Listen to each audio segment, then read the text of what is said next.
How should you prepare for accelerating inflation? Hi, my name is Gary Mishuras. I'm the managing partner and chief investment officer of Silver Ring Value Partners. I also teach the value investing seminar at the FW Olin Graduate School of Business. So first of all, why should you be worried about inflation? Like, hey, inflation is 1%, 2%. It's all great. Well, first of all, you know, you don't know what inflation is going to be in the future. I mean, you know what the market thinks is going to be, but that's not necessarily right.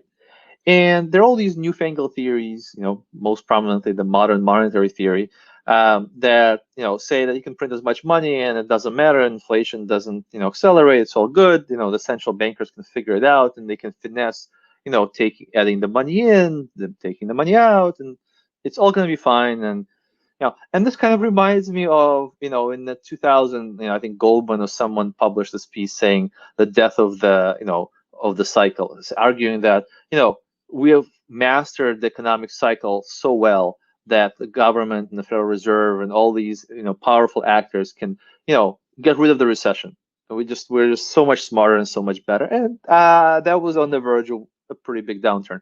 Anyway, we haven't mastered the cycle, and if you print enough money at some point, there is a serious risk of inflation. Whether it comes or not, I don't know, but it is a meaningful risk.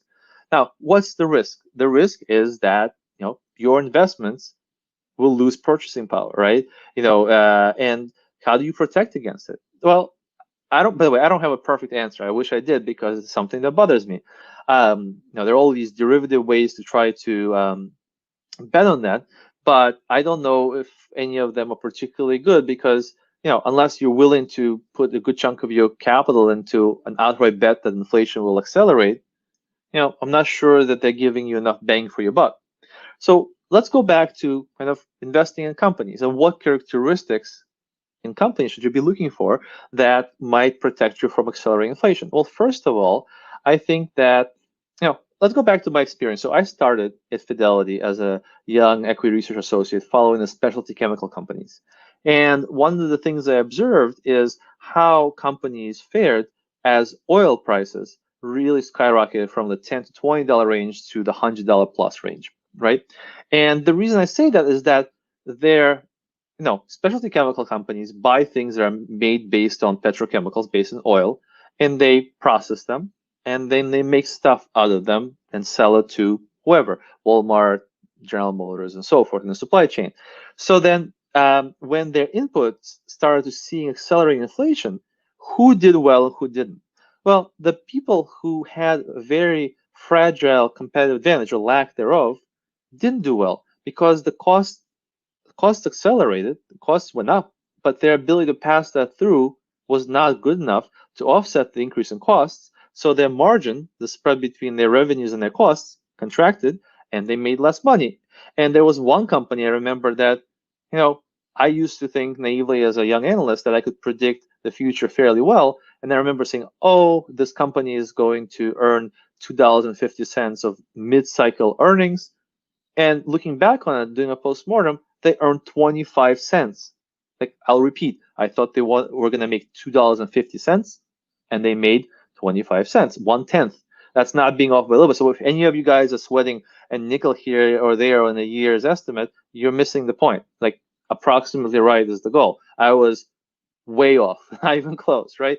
And so what happened is they got squeezed. They were stuck between powerful suppliers and powerful buyers, and their competitive advantage was almost non-existent, and they got squeezed in the middle because costs, went up, and in the value chain, they were the weak link.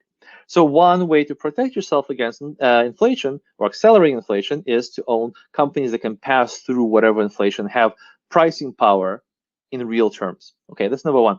Another interesting thought is, and I don't know if this is right now, but it's a thought, is that actually companies with a lot of debt, which most of us kind of, eschew. Like, we don't really want to have companies that have too much debt, but companies with a lot of debt actually benefit from inflation. Why? Because debt is usually incurred in nominal terms, especially if it's a long-term debt, right? So if you have debt that's 5, 10 years out, and you have $100 worth of debt, and let's say inflation accelerates to 10% or some crazy number that is not unheard of. You all remember the 70s, right? All of a sudden, the revenues will rise faster than, and the debt will stay flat. and the profits will rise fast. So the debt will decline relative to profits. And so the companies with a lot of debt will actually benefit. Kind of like if you guys have a mortgage on your house and the mortgage is fixed in dollar terms and inflation accelerates, your salary will probably go up roughly commensurate with inflation, or at least maybe certainly higher at a higher rate than it was going up before, but your debt payments will be constant and you will be able to afford to pay off your mortgage faster if you so choose. So that's another way. So there's no perfect answer. I wish there was some magic silver bullet for accelerating inflation.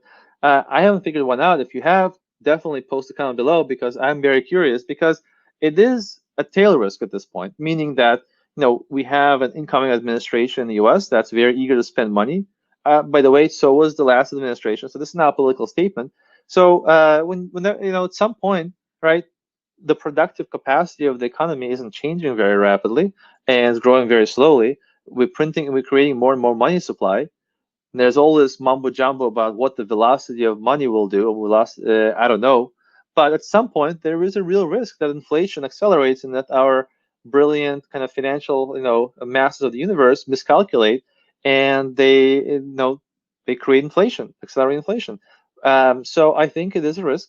I think that it's especially a risk since politically it's usually unpopular to fight inflation until it's too late. And so I would say that it's something you need to be thinking about in your portfolio of what happens to your investments and your investment portfolio if inflation does accelerate. And these are two ideas that you need to at least consider. I hope this video has been helpful to you. If it has, please hit like, subscribe to my YouTube channel, and I'll see you in the next video. Take care.